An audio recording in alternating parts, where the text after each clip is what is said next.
Poling is the setting of one of the most persistent ghost stories in Sussex. In the 12th century, the Knights Hospitallers of St. John of Jerusalem founded a commandery there.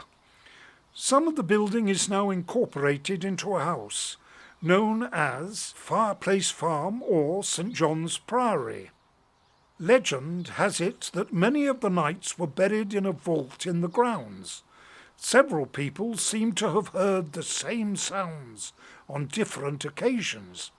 That of a Gregorian chant concluding with the Gloria Patri. Some have described it as a procession approaching. Someone even wrote down the music, and it was later identified as plainsong for a requiem service. Someone else heard the 79th Psalm in Latin, part of the Vespers of the medieval community. The skeptics will smile at this story, which is so often connected with old monastic houses. But a well-known archaeologist and architect, a man whose statement it was impossible to doubt, and whose brother owned and lived in the priory, declared that he himself had on many occasions heard that chanting, that unmistakable and beautiful Gregorian plain chant.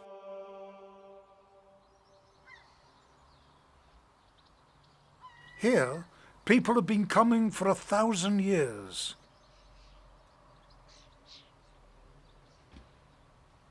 The rebuilders of the 15th century left the Saxon plaster on the chancel wall, and in the nave is a Saxon window, long sealed up, and found in our own time. It is played inwards and outwards.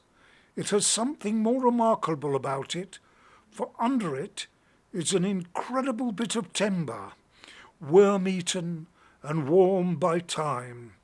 All that is left of the wooden shutter made by the Saxons for this window. It is the only survival known in Sussex of this kind. The Saxons passed away and the Normans came.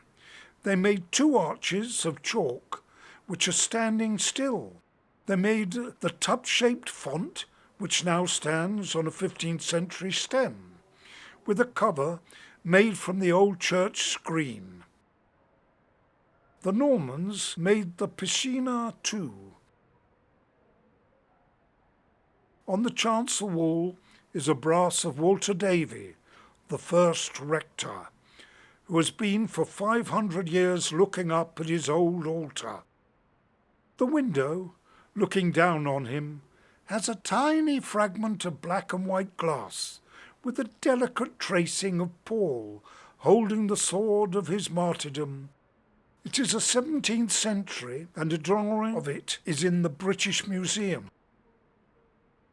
There are oak beams with 6 lovely carved bosses from Arundel Castle, roses and foliage, heads of lions and angels, and the church has one more treasure in wood, the poor box, supposed to have been left in the church by an Earl of Arundel and his bride, who ran away from the castle to be married in this tiny place. This is the county's only medieval iron church poor box. Until quite recently, it was still in use for collecting gifts, but it proved unable to withstand the itching palms of determined vandals, and now stands forlorn and empty. The top plate is dated 1285, and the front plate 1797. The woodwork is probably of this later date. Over it is a carved stone, which we illustrate.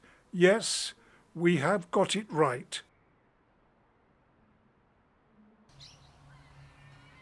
In the churchyard lies Sir Harry Johnston, administrator, soldier, explorer, naturalist, author, and painter.